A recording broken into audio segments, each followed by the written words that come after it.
નમસ્કાર મિત્રો, હું રાજેશ ભાસ્કર આપ સૌનું યુટ્યુબમાં આપણી આ ચેનલ પર સ્વાગત કરું છું.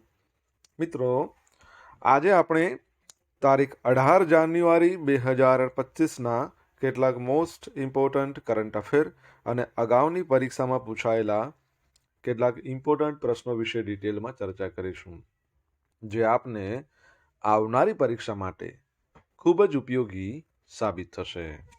તો મિત્રો, આપ આ ચર્ચા સાથે જોડાઈ રહેજો અને વિડીયોને પહેલેથી લઈને છેલ્લે સુધી પૂરેપૂરો જોવાનો આગ્રહ રાખજો. તો ચલો મિત્રો, શરૂ કરીએ. શરૂઆત કરતાં પહેલાં જણાવી દઉં કે જો તમારે આપણી આ યુટ્યુબ ચેનલને સબસ્ક્રાઇબ કરવાનું હજી પણ બાકી હોય તો ચેનલને સબસ્ક્રાઇબ કરજો, નોટિફિકેશન બેલ આઇકોનને પ્રેસ કરીને, અને જો તમને વિડીયો પસંદ આવે તો વિડીયોને લાઈક કરજો અને તમારા જેટલા પણ મિત્રો છે બધા મિત્રો જોડે આ વિડીયોની લિંકને શેર કરજો. તો શરૂઆત કરીએ. સૌ પ્રથમ જોઈશું અગાઉની પરીક્ષામાં પૂછાયેલા સામાન્ય વિજ્ઞાનના પ્રશ્નો, જેના જવાબો તમારે મને કમેન્ટ બોક્સમાં લખીને જણાવવાના છે. અને વિડીયોના લાસ્ટમાં જ્યારે હું તમને આ દરેક પ્રશ્નના જવાબ જણાવું ત્યારે તમારે ચેક કરવાનું છે કે તમે આપેલા પ્રશ્નોના જવાબમાંથી કેટલા પ્રશ્નોના જવાબ સાચા છે, અને જેટલા પણ પ્રશ્નોના જવાબ સાચા હોય એનો આંકડો તમારે કમેન્ટમાં લખવાનો છે કે 10માંથી આટલા સાચા છે. ડેઇલી જીકે ટેસ્ટમાં આપણે રોજ 10 પ્રશ્નો પૂછીએ છીએ, જેમાંથી 5 પ્રશ્નો સામાન્ય વિજ્ઞાનના હોય છે. બાકીના જે 5 પ્રશ્નો છે એ ભારતના મહાનુભાવોના પ્રશ્નો છે. તો તમે તમારા આન્સર આપો નીચે કમેન્ટ બોક્સમાં, અને હું આજના કરંટ અફેરનો પ્રથમ પ્રશ્ન છે એની શરૂઆત કરું છું. આજનો પ્રથમ પ્રશ્ન છે, તાજેતરમાં કોણે વડનગર ખાતે પુરાતત્વીય અનુભવ સંગ્રહાલય, પ્રેરણા સંકુલ અને વડનગર રમતગમત સંકુલ છે એનું ઉદ્ઘાટન કર્યું છે? તો જવાબ આવશે અમિત શાહ, આપણા જે કેન્દ્રીય ગૃહમંત્રી છે તેમજ સહકારી બાબતોના મંત્રાલયના પણ મંત્રી. તો 16મી જાન્યુઆરી જ્યારે આપણે મનાવીએ છીએ કયો દિવસ? સ્ટાર્ટઅપ દિવસ. તો એ વખતે આપણા વડાપ્રધાન નરેન્દ્ર મોદી સાહેબનું વતન વડનગર, આ વડનગરમાં અનેક પ્રોજેક્ટ્સનું ઉદ્ઘાટન કર્યું, જેમાં પુરાતત્વીય અનુભવ સંગ્રહાલય, પ્રેરણા સંકુલ અને જ્યાં વડાપ્રધાન નરેન્દ્ર મોદીએ તેમનું પ્રારંભિક શિક્ષણ મેળવ્યું હતું તે, આ ઉપરાંત એક આધુનિક રમતગમત સંકુલનો સમાવેશ થાય છે. અંદાજિત 298 કરોડના ખર્ચે બનેલ અને 5000થી વધુ કલાકૃતિઓ ધરાવતું 4 માળનું સંગ્રહાલય માનવ ઉત્ક્રાંતિના 2500 વર્ષથી વધુ સમયને આવરી લે છે. આ ભારતનું પહેલું સંગ્રહાલય છે જ્યાં મુલાકાતીઓ પુરાતત્વીય સ્થળનો અનુભવ કરશે. આ સંગ્રહાલયમાં 4000 ચોરસ મીટર વિસ્તારમાં ફેલાયેલું ખોદકામ સ્થળ, જ્યાં પુરાતત્વીય અવશેષો 12થી લઈને 16 મીટરની ઊંડાઈ સુધી જોઈ શકાય છે. આ ઉપરાંત કેન્દ્રીય મંત્રીએ 72 કરોડ રૂપિયાના ખર્ચે બનેલ પ્રોજેક્ટ પ્રેરણા સંકુલ રાષ્ટ્રને સમર્પિત કરી છે. આ પહેલ વડનગરમાં ઐતિહાસિક પ્રાથમિક શાળાના નવીનીકરણ પર કેન્દ્રિત છે, જ્યાં પ્રધાનમંત્રીએ તેમનું પ્રારંભિક શિક્ષણ મેળવ્યું હતું. કેન્દ્રીય ગૃહમંત્રીએ મહેસાણા જિલ્લાના વડનગર ખાતે 33.50 કરોડના ખર્ચે બાંધવામાં આવેલા અને વિકસાવવામાં આવેલા તાલુકા કક્ષાના રમતગમત સંકુલનું પણ ઉદ્ઘાટન કર્યું. બરાબર. જો વડનગરની વાત આવે છે તો તમને ખબર છે કે વડનગરની વાત આવે તેના પ્રાચીન 3 નામો છે. તમને ખબર હોય તો કમેન્ટ બોક્સમાં લખીને જણાવો. અને કારતક મહિનાની કારતક સુદ 9 અને દશમના રોજ દર વર્ષે તમને ખ્યાલ હોવો જોઈએ કે તાનારીરી મહોત્સવનું આયોજન કરવામાં આવે છે. 2010થી તાનારીરી મહોત્સવની અંદર એવોર્ડ પણ આપવામાં આવે છે. તો ગયા વર્ષે 2024માં પદ્મા તલવલકર અને પ્રદીપ્તા ગાંગુલી, આ બંનેને તાનારીરી પુરસ્કાર એવોર્ડ આપવામાં આવ્યા હતા. તાજેતરમાં કઈ થીમ સાથે કેન્દ્રીય ગૃહમંત્રી અમિત શાહના હસ્તે રાજ્યવ્યાપી માર્ગ સલામતી કેમ્પેન 2024નું લોન્ચિંગ કરવામાં આવ્યું? તો જવાબ આવશે પરવાહ, એટલે કે કેર. બરાબર છે. તો યુવાનો છે એમાં રોડ સેફટી વિશે જાગૃતિ આવે, જનજાગૃતિ આવે, તેમજ રોડ સેફટી માટે સરકારી અને બિનસરકારી સંસ્થાઓ અને નાગરિકો દ્વારા પાલન થાય તે માટે આપણા કેન્દ્રીય ગૃહમંત્રી અમિત શાહના હસ્તે તેમજ મુખ્યમંત્રી શ્રી ભૂપેન્દ્રભાઈ પટેલ, કેન્દ્રીય શિક્ષણ મંત્રી ધર્મેન્દ્ર પ્રધાન અને આપણા ગુજરાતના ગૃહ રાજ્યમંત્રી હર્ષ સંઘવીની ઉપસ્થિતિમાં વડનગર ખાતેથી પરવા એટલે કે કેરની થીમ સાથે રાજ્યવ્યાપી માર્ગ સલામતી કેમ્પેન 2025નું લોન્ચિંગ કરવામાં આવ્યું. 16 જાન્યુઆરીથી શરૂ થઈ રહેલું માર્ગ સલામતી માટેનું રાજ્યવ્યાપી માર્ગ સલામતી અભિયાન સતત 45 દિવસ ચાલશે, એટલે કે 1 માર્ચ 2025 સુધી. આ અભિયાન દરમિયાન સ્થાનિક સાંસદ જે પણ છે, ધારાસભ્ય, કલેક્ટર, ડીડીઓ, પોલીસ કમિશનર, જિલ્લા પોલીસ અધિકારી, આરટીઓની ઉપસ્થિત તમામ વિભાગોના અધિકારીઓ, એનજીઓ સાથે સંકલનમાં રહીને માર્ગ સલામતી કાર્યક્રમનું આયોજન કરવામાં આવશે. આ અભિયાન સમગ્ર રાજ્યમાં જિલ્લા કક્ષાએ તેમજ દરેક શહેર, તાલુકા અને ગામ સુધી પહોંચશે. આ અભિયાન માર્ગ સલામતી સપ્તાહ હેઠળ જનજાગૃતિ ઉપરાંત રોડ ઇજનેરીની બાબતમાં પણ વિશેષ કામગીરી, અસરકારક એન્ફોર્સમેન્ટ, જિલ્લા સ્તરે એક્શન પ્લાન, સ્થાનિક સ્તરે વિવિધ સરકારી વિભાગો અને પદાધિકારીઓ દ્વારા વિવિધ આયોજન, ધાર્મિક સંસ્થાઓ તેમજ ઇન્ફ્લુએન્સર્સ થકી હેલ્મેટ, સીટ બેલ્ટ જેવી બાબતો પર જાગૃતિ, શાળાના વાહનોની સલામતી માટે વિશેષ માર્ગદર્શન, અકસ્માત સંભવિત વિસ્તારો પર વાહન ચાલકોને વિશેષ માર્ગદર્શન આપતા બોર્ડ અંગે કામગીરી, લાંબા અંતરની સફરમાં ડ્રાઇવિંગમાં લેવાની થતી કાળજીઓ, સગીર વયના બાળકોને વાહન ન ચલાવવા બાબતને કાયદેકીય સમજ આપવી જેવા આ બધા અગણિત કાર્યક્રમો છે, એ બધાનું આયોજન કરવામાં આવશે. તમને ખબર છે આપણા રોડ અને રાજમાર્ગ મંત્રી કોણ છે? કેન્દ્રીય. અને એક નવી માર્ગદર્શિકા બહાર પાડવામાં આવી હતી રોડ અને રાજમાર્ગ મંત્રાલય દ્વારા, જેમાં જણાવવામાં આવ્યું હતું કે દર 5 કિલોમીટરે સ્પીડ લિમિટના બેનર લાગવા જોઈએ અને નો પાર્કિંગના પણ બેનર. આયુષ્યમાન ભારત પ્રધાનમંત્રી જન આરોગ્ય યોજના લાગુ કરનાર 34મું રાજ્ય ઓડિશા બન્યું છે. તમે રાજ્ય કહો કે કેન્દ્ર શાસિત પ્રદેશ, પરંતુ ઓવરઓલ રીતે 34મા નંબરનું ઓડિશા છે. તો રાષ્ટ્રીય આરોગ્ય સત્તામંડળ અને ઓડિશા સરકારના આરોગ્ય અને પરિવાર કલ્યાણ વિભાગે નવી દિલ્હીમાં આ સંદર્ભમાં સમજૂતી કરાર પર હસ્તાક્ષર કર્યા. આયુષ્યમાન ભારત પ્રધાનમંત્રી જન આરોગ્ય યોજના હેઠળ લાભાન્વિત દરેક પરિવારના સભ્યને દર વર્ષે 5 લાખ રૂપિયાનું આરોગ્ય કવચ પૂરું પાડવામાં આવે છે. દિલ્હી અને પશ્ચિમ બંગાળ એકમાત્ર રાજ્ય અને કેન્દ્ર શાસિત પ્રદેશ છે જ્યાં અત્યાર સુધી આ યોજના લાગુ કરવામાં આવી નથી. બરાબર છે. ઓડિશાની વાત કરીએ તો ઓડિશા છે, એનું કેપિટલ ભુવનેશ્વર છે. તમને બધાને ખબર છે. પ્રવાસી ભારતીય દિવસ, એની 18મા નંબરના પ્રવાસી ભારતીય દિવસની ઉજવણી રાષ્ટ્રીય કક્ષાની ભુવનેશ્વરમાં થઈ 2025માં, એટલે કે આ વર્ષે. કઈ તારીખ હતી? 9 જાન્યુઆરી પ્રવાસી ભારતીય દિવસ. આ ઉપરાંત યાદ રાખજો કે નૌસેના દિવસ 4 ડિસેમ્બરે મનાવીએ છીએ, એની પણ રાષ્ટ્રીય કક્ષાની ઉજવણી પુરી ખાતે થઈ, પુરી બીચ ખાતે. તો એ પણ યાદ રાખજો. ઓડિશાની આપણે વાત કરીએ છીએ, એના જે સીએમ છે, બરાબર છે, મોહનચરણ માંઝી, ગવર્નર નવા બન્યા તમારે કહેવાનું છે, અને હાઈકોર્ટની કટકમાં આવેલી છે. કોણાર્કનું સૂર્ય મંદિર આવેલું છે, જેની ચિત્ર 10 રૂપિયાની ચલણી નોટમાં છે. આ ઉપરાંત મહાનદી પર આવેલો છે. હીરાકુંડ ડેમ, ચિલ્કા સરોવર પણ અહીંયા આવેલું છે. વ્હીલર દ્વીપ આવેલો છે, જેનું નામ બદલીને શું કરવામાં આવેલું છે? તો doctor APJ Abdul Kalam beach. આ ઉપરાંત કાય નામની ચટણી છે, એને જીઆઈ ટેગ મળ્યો છે. અને કુઈ નામની એમની ભાષા છે, જેને એવું કહે છે કે બંધારણના પરિશિષ્ટ જે 8 છે એમાં સામેલ કરવામાં આવે. જે 22 ભાષાઓ છે એમાંથી એક એડિશન કરીને 23 કરવામાં આવે. ભારતનો સૌથી મોટો ઓરિજિનલ એટલે કે કુદરતી આર્ક અહીંયા ઓડિશામાં મળી આવેલો છે. બરાબર છે. અને 1 એપ્રિલને ઓડિશા દિવસ અથવા તો ઉત્કલ દિવાસા તરીકે ઓળખવામાં આવે છે. તો આ બધી બાબતો યાદ રાખજો. ઓકે. યુનેસ્કો દ્વારા 24 એવા ગામોની ઓળખ કરવામાં આવી છે જેને સુનામી રેડી ગામો કહેવાય છે. કયા રાજ્યના? ઓડિશા રાજ્યના. અને ઓડિશા રાજ્ય છે એ 1975ની જે કટોકટી ઇમરજન્સી થઈ હતી, એમાં જેટલા કેદીઓ થયા હતા એ જેલના કેદીઓને 20,000 પેન્શન આપશે. યાદ રાખજો બધી બાબત. મિત્રો, વિડીયો પસંદ આવ્યો હોય, ભણવાની મજા આવી હોય તો વિડીયોને લાઇક કરો, તમારા મિત્રો જોડે વિડીયોની લિંકને શેર કરો. આપણી બંને યુટ્યુબ ચેનલ રાજેશ ભાસ્કર અને રાજેશ ભાસ્કર 2ને સબસ્ક્રાઇબ કરો.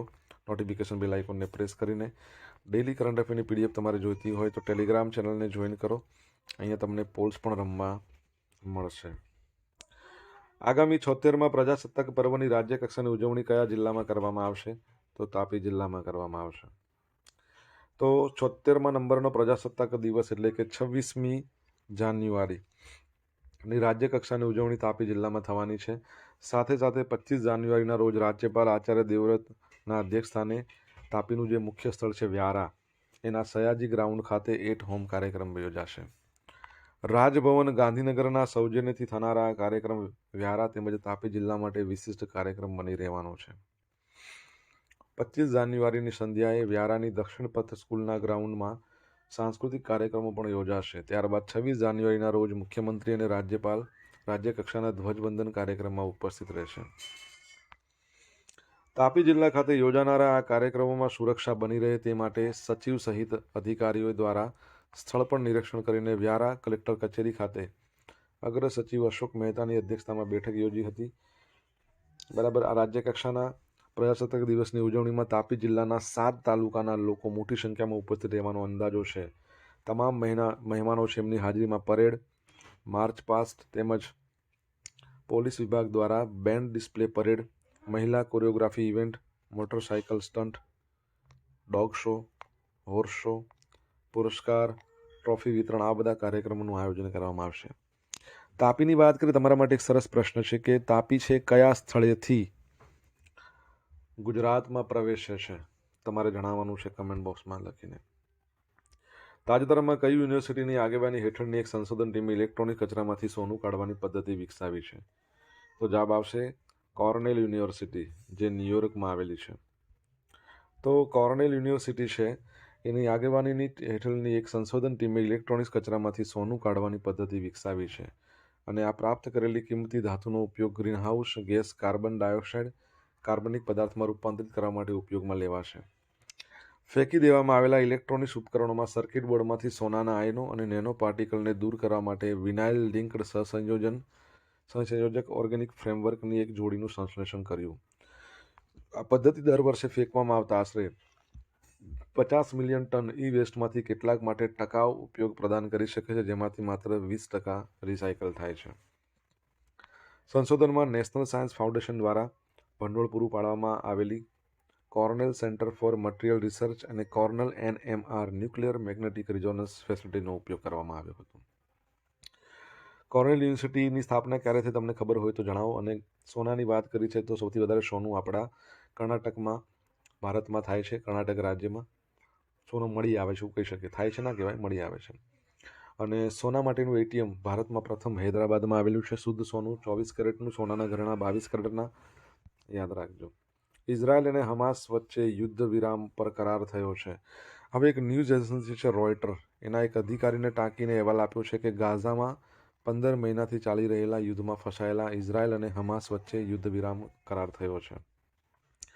અહેવાલમાં જણાવાયું છે કે ઇઝરાયલ અને હમાસ વચ્ચેના કરારમાં 6 અઠવાડિયાના પ્રારંભિક યુદ્ધ વિરામ તબક્કાની જોગવાઈ છે જેમાં ગાઝામાંથી ઇઝરાયેલી સૈનિકોની વ્યવસ્થિત પાછી ખેંચી લેવા, હમાસ દ્વારા રાખવામાં આવેલા ઇઝરાયેલના બંધકોનું વિનિમય સામેલ થશે. જોકે યુદ્ધ વિરામ અંગે હજુ સુધી ઔપચારિક જાહેરાત કરવામાં આવી નથી. અમેરિકા સમર્થિત ઇજિપ્ત અને કતારના નેતૃત્વમાં મહિનાઓ સુધી ચાલેલી વાટાઘાટો બાદ ઇઝરાયલ અને હમાસ વચ્ચે યુદ્ધ વિરામમાં કરાર થયો હતો. ઇઝરાયલ અને હમાસ વચ્ચે યુદ્ધ થયું જ્યારે હમાસના નેતૃત્વ હેઠળના આતંકવાદીઓએ 7 ઓક્ટોબર 2023ના રોજ દક્ષિણ ઇઝરાયલ પર હુમલો કર્યો. લગભગ 1200 લોકો માર્યા ગયા, 250 લોકોનો બંદૂક બનાવવામાં આવ્યા. ઇઝરાયેલી સુરક્ષા દળોએ ગાઝામાં હુમલા શરૂ કર્યા અને હમાસના અંત સુધી યુદ્ધ ચાલુ રાખવાની જાહેરાત કરી હતી. ઇઝરાયેલની વાત કરીએ, જેરુસલેમ કેપિટલ છે, એના પ્રાઇમ મિનિસ્ટરનું નામ તમારે કહેવાનું છે. પ્રેસિડેન્ટ છે આઇઝેક હર્ઝોગ અને ઇઝરાયેલી ન્યૂઝ શેકલ એની કરન્સી છે. બરાબર છે.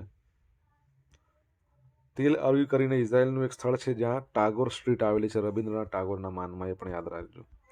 સોશિયલ મીડિયાના માધ્યમથી તમે મારી જોડે કનેક્ટ કરી શકો છો. મારું ઇન્સ્ટા આઈડી છે rajesh.i.bhaskar, મારું ફેસબુક આઈડી છે RI ભાસ્કર અને આપણી ટેલિગ્રામ ચેનલ છે રાજેશ ભાસ્કર, જ્યાં તમને ડેલી કરંટ અફેરની PDF મળશે અને પોલ્સ પણ રમવા મળશે. જો ભણવાની મજા આવી હોય મિત્રો તો વિડીયોને એક લાઇક કરો, તમારા મિત્રો જોડે વિડીયોની લિંકને શેર કરો. ચેનલ સબસ્ક્રાઇબ કરવાનું હજી પણ બાકી હોય તો સબસ્ક્રાઇબ કરો, નોટિફિકેશન બેલ આઇકોનને પ્રેસ કરીને. પ્રધાનમંત્રી નરેન્દ્ર મોદીએ મુંબઈના નેવલ ડોકયાર્ડ ખાતે નૌકાદળના કયા જહાજને લોન્ચ કરી રાષ્ટ્રને સમર્પિત કર્યું છે? તો જવાબ આવશે ઉપરયુક્ત બધા જ. INS સુરત, નીલગિરી અને વાઘશીર. તો તાજેતરમાં પ્રધાનમંત્રી નરેન્દ્ર મોદીએ મુંબઈના નેવલ ડોકયાર્ડ ખાતે નૌકાદળના 3 ફ્રન્ટલાઇન કોમ્બેટ જહાજો INS સુરત, INS નીલગિરી, INS વાઘસીરને લોન્ચ કર્યા અને રાષ્ટ્રને સમર્પિત કર્યા. P-15B ગાઇડેડ મિસાઇલ ડિસ્ટ્રોયર આ એક પ્રોજેક્ટ છે. એનું ચોથું અને છેલ્લું જહાજ છે INS સુરત. વિશ્વના સૌથી મોટા અને આધુનિક જે ડિસ્ટ્રોયરો છે એમાંનું એક છે અને 75% જે એમાં આઇટમ્સ છે, સામગ્રી છે, એ બધી સ્વદેશી છે. આધુનિક હથિયાર, સેન્સર પેકેજ અને અદ્યતન નેટવર્ક કેન્દ્રિત ક્ષમતાઓથી સજ્જ છે. Second number P-17A steel frigate પ્રોજેક્ટનું પ્રથમ જહાજ છે INS નીલગિરી. ભારતીય નૌકાદળના યુદ્ધ જહાજ ડિઝાઇન બ્યુરો દ્વારા ડિઝાઇન કરવામાં આવ્યું છે. એમાં લેટેસ્ટ સુવિધાઓ છે. ત્રીજું P-75 સ્કોર્પિયન પ્રોજેક્ટનું છઠ્ઠું અને અંતિમ સબમરીન, આ સબમરીન છે INS વાઘશીર. સબમરીનની નિર્માણમાં ભારતની વધતી જતી કુશળતાને પ્રતિનિધિત્વ કરે છે અને ફ્રેન્ચ નેવલ ગ્રુપના સહયોગથી બનાવવામાં આવ્યું છે. મહારાષ્ટ્રની મુલાકાત દરમિયાન અન્ય એક કાર્યક્રમમાં PM મોદીએ નવી મુંબઈના ખારઘરમાં ઇસ્કોન મંદિરનું ઉદ્ઘાટન કર્યું હતું. અહીંયાથી તમારા માટે પ્રશ્ન, નૌસેના છે આપણી, એના ચીફ કોણ છે? કમેન્ટ બોક્સમાં લખો જો તમને ખબર હોય તો. ગુજરાતના સૌ પ્રથમ નગરવનને ખુલ્લું મૂકવામાં આવ્યું છે. કોણે ખુલ્લું મૂક્યું? તો આપણા પર્યાવરણ મંત્રી છે રાજ્ય કક્ષાના મુકેશભાઈ પટેલ. વન વિભાગ દ્વારા ડુમસના ફોરેસ્ટ કોલોની સુલતાનાબાદ ખાતે 1.5 કરોડના ખર્ચે 4.5 હેક્ટરમાં બનાવવામાં આવ્યું છે. ડુમસના દરિયા કિનારાની બંજર જગ્યામાં વન વિભાગે મિયાવાકી પદ્ધતિથી, આ પદ્ધતિ કયા દેશમાંથી આવી છે કહો? આ નગરવનમાં 5.5 લાખથી વધુ વિવિધ પ્રજાતિઓના રોપાનું વાવેતર કરાયું છે, જેમાં આફ્રિકા અને ઓસ્ટ્રેલિયાની વિવિધ 12 પ્રજાતિઓના 100થી વધુ એક્ઝોટિક પક્ષીઓ તેમજ એક્વેરિયમ પાર્કમાં 100થી વધુ પ્રજાતિઓની 2000થી વધુ માછલીઓ નિહાળી શકાશે. નગરવન સાથે મરીન લાઈફને પ્રોત્સાહન આપવા માટે અહીં aquarium park, exotic bird park, local handicraft બજાર, વંશી રેસ્ટોરન્ટ જેમાં આદિવાસી મહિલાઓ એમની પરંપરાગત પદ્ધતિઓથી જમવાનું બનાવે, આ સહિતની સુવિધાઓ ઉપલબ્ધ કરાવવામાં આવી છે. ઓકે, હવે જોઈશું અગાઉની પરીક્ષામાં પૂછાયેલા સામાન્ય વિજ્ઞાનના પ્રશ્નો. પ્રથમ પ્રશ્ન, સગર્ભા અવસ્થા દરમિયાન ખાલી જગ્યાની ઉણપના લીધે બાળક મંદબુદ્ધિનું જન્મી શકે છે? તો આયોડિનની. ORSનું પૂરું નામ તો શું આવશે? Oral rehydration solution. BCGની રસી કયા રોગ સામે રક્ષણ આપે છે? તો TB. અહીંયા ક્ષય આવશે, અક્ષય નહીં, ક્ષય. હા, મેગાલોબ્લાસ્ટિક એનિમિયા શેની ખામીના લીધે થાય છે? Folic acid. ખાદ્ય પરીક્ષણ એટલે ખાદ્ય પદાર્થમાં થતા ખાલી જગ્યાની પદ્ધતિને સરળ બનાવવાની રીત. તો બગાડ. અગાઉની પરીક્ષામાં પૂછાયેલા ભારતના મહાનુભાવોના પ્રશ્ન. ગાંધીજીએ દક્ષિણ આફ્રિકામાં કયો આશ્રમ સ્થાપ્યો હતો? ફિનિક્સ આશ્રમ. સૈતાનિક વર્સિસના લેખક સલમાન રશ્દી મૂળ કયા દેશના છે? તો ભારતના છે. ગણેશ ઉત્સવ લોકપ્રિય બનાવવા કોણે મહત્વનો ભાગ ભજવ્યો? લોકમાન્ય તિલક. કવિ કાલ સર્વજ્ઞ કોને કહેવાય છે? હેમચંદ્રાચાર્ય. ચાંગદેવ બાળપણનું નામ. કોને Indian business of the century કહેવાય છે? ધીરુભાઈ અંબાણી. હવે જોઈશું ગઈકાલે પૂછેલા પ્રશ્નનો જવાબ. પહેલો પ્રશ્ન, તાજેતરમાં મુખ્યમંત્રી શ્રી ભૂપેન્દ્ર પટેલે ગુજરાતના માર્ગો, 4 લેન તેમજ મેજર બ્રિજ બનાવવા માટે કુલ કેટલા રૂપિયા ફાળવ્યા છે? 294 કરોડ. 2026માં કોમનવેલ્થ દેશોની સંસદના સ્પીકર્સ અને પ્રિસાઇડિંગ ઓફિસરની 28મી કોન્ફરન્સનું આયોજન ક્યાં થશે? ભારતમાં થશે. હવે આજે પૂછેલા પ્રશ્નનો જવાબ જોઈએ. પહેલો પ્રશ્ન હતો, વડનગરના પ્રાચીન 3 નામ.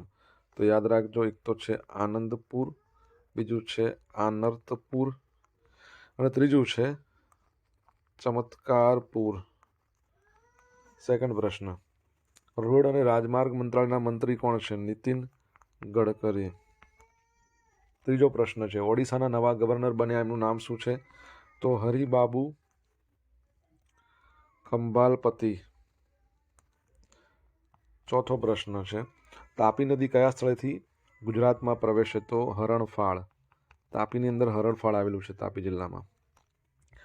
પાંચમો પ્રશ્ન, કાર્નેલ યુનિવર્સિટીની સ્થાપના 1865માં. છઠ્ઠો પ્રશ્ન છે, ઇઝરાયલના પ્રાઇમ મિનિસ્ટરનું નામ શું છે? બેન્ઝામિન નેતન્યાહુ. 7મા નંબરનો પ્રશ્ન, ઇન્ડિયન નૌસેના ચીફ, ભારતીય નૌસેનાના ચીફ એડમિરલ દિનેશ કુમાર ત્રિપાઠી શું છે? દિનેશ કુમાર ત્રિપાઠી. અને 8મા નંબરનો પ્રશ્ન, મિયાવાકી પદ્ધતિ કયા દેશની છે? જાપાનની છે. ક્યાંની છે? જાપાનની છે. હવે જોઈશું ગઈકાલના કરંટ અફેરમાંથી પૂછેલા કેટલાક ઇમ્પોર્ટન્ટ પ્રશ્નો, જેના જવાબો તમારે કમેન્ટમાં લખવાના છે. પહેલો પ્રશ્ન, ગુજરાતમાં શહેર પોલીસ તંત્રની અતિ આધુનિક સુવિધાથી સજ્જ સૌથી મોટી પોલીસ લાઇન ક્યાં બનાવવામાં આવશે? સેકન્ડ પ્રશ્ન, તાજેતરમાં કોણે ભારતીય હવામાન વિભાગના 150મા સ્થાપના દિવસના કાર્યક્રમમાં મિશન મોસમનો શુભારંભ કરાવ્યો? જવાબ આવડતો હોય તો કમેન્ટ બોક્સમાં લખીને જણાવજો. તો આ હતા આજના દિવસના કેટલાક મોસ્ટ ઇમ્પોર્ટન્ટ કરંટ અફેર. સાથે આપણે જોયું અગાઉની પરીક્ષામાં પૂછાયેલા ઇમ્પોર્ટન્ટ પ્રશ્નો, એના જવાબો પણ જોયા. આશા રાખું બધાને ભણવાની મજા આવી હશે. મજા આવી હોય તો વિડીયોને લાઇક કરો, તમારા મિત્રો જોડે વિડીયોની લિંકને શેર કરો. આપણી બંને યુટ્યુબ ચેનલ રાજેશ ભાસ્કર અને રાજેશ ભાસ્કર 2 જો સબસ્ક્રાઇબ હજુ પણ ના કરી હોય તો સબસ્ક્રાઇબ કરજો, નોટિફિકેશન બેલ આઇકોનને પ્રેસ કરીને. તો મિત્રો, thank you so much for watching this video. Have a nice day. જય હિન્દ, જય ભારત.